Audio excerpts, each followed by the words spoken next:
This video is to help us with the Lesson 3-2 Review for Mastery, solving inequalities by adding or subtracting. So this is just like solving the one-step equations we did, except they have the little alligator symbols, the inequalities. So if I look at this one, solve x minus 2 equals 1 and graph the solution. To get rid of a negative 2 or a minus 2, I add 2 to both sides. They cancel on this side, the x is alone, and 1 plus 2 is 3. When you graph that, because it's an equal sign, you simply put a dot at 3. Okay. Now let's look at this one. Here I have one of the inequality symbols. Still, x minus 2 is greater than or equal to 1. How do I get rid of a negative 2? I add 2 to both sides. They cancel out, the x comes down. This time my inequality symbol comes down. 1 plus 2 is 3. And just like we learned in our previous video, I'm going to put a closed circle on 3 because of the line, and because the inequality is pointing to the right, my arrow goes to the right. And don't forget, it's a good idea to put your variable over here, x. Okay? Let's look at this one.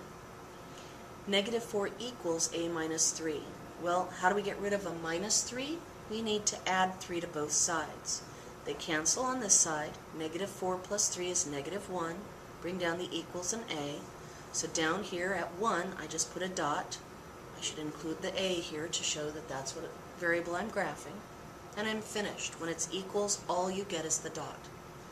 Now let's look at this one. They've changed it from an equal sign to a strictly greater than sign. The idea is still the same. How do I get rid of this minus 3? I add 3 to both sides. Negative 4 plus 3 is negative 1. I bring down the inequality sign. I bring down the a. The negative 3 and 3 cancel out. And just like we learned before, I'm going to go to negative 1.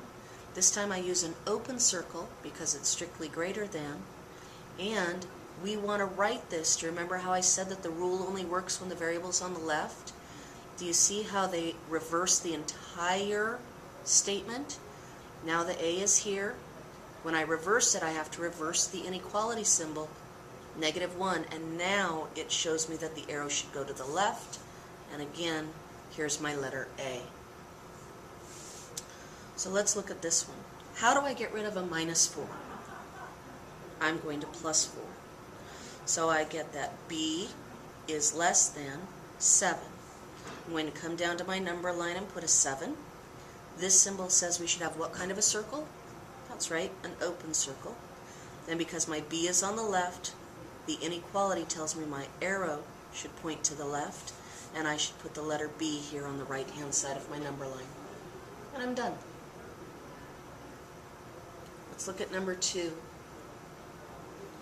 X minus 5 is less than negative 2. How do I get rid of a minus 5? I plus 5. So the x is alone. I bring down the less than. Negative 2 plus 5 is 3, so I'm done. I'm going to come down to my number line.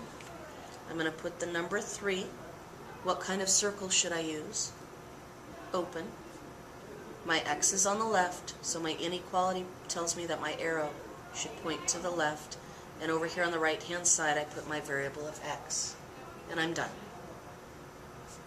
Let's look at number 3. To get rid of the negative 6, I'm going to add 6 to both sides. Negative 10 plus 6 is negative 4. I bring down my greater than symbol. Now my x is alone.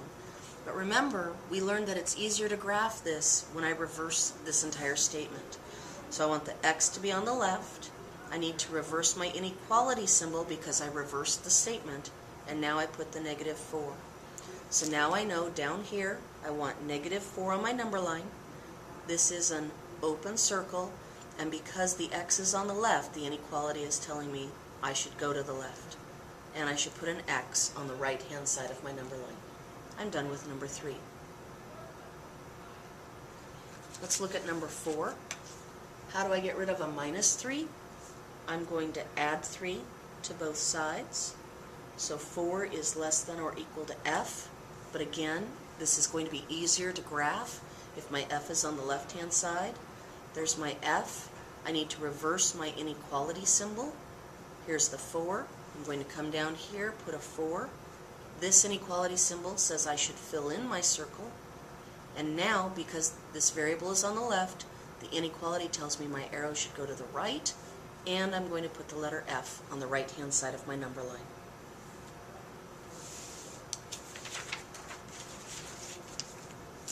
Let's continue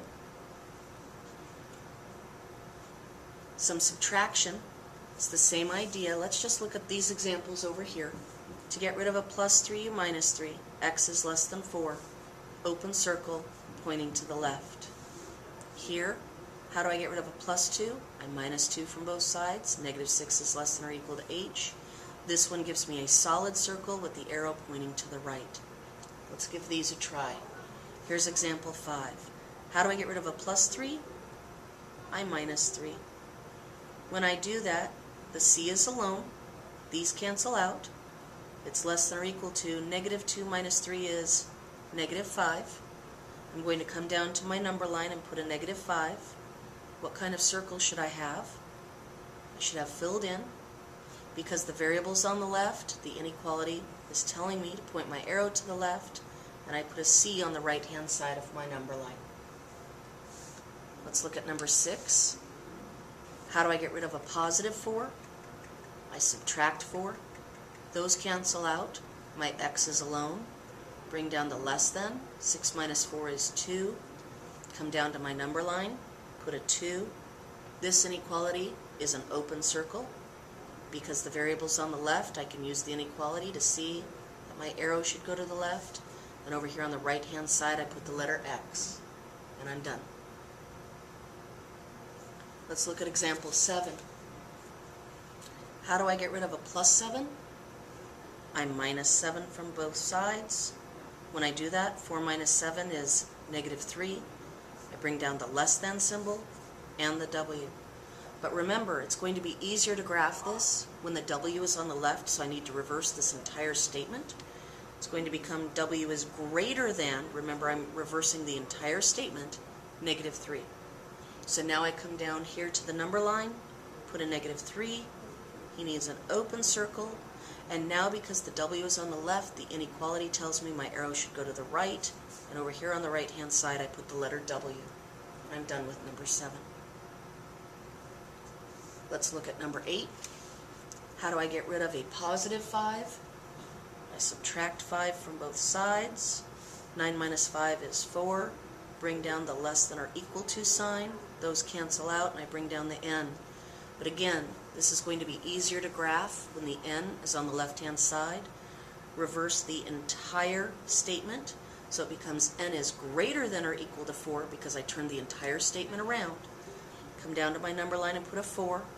This inequality says I should have a filled-in circle, and because the n is now on the left, my inequality tells me to draw my arrow to the right, and over here I'm going to put the letter n.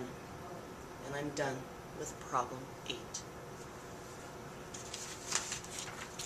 You now should have enough information to work on the Practice A, Lesson 3-2 worksheet, where you are solving the inequalities by either adding or subtracting.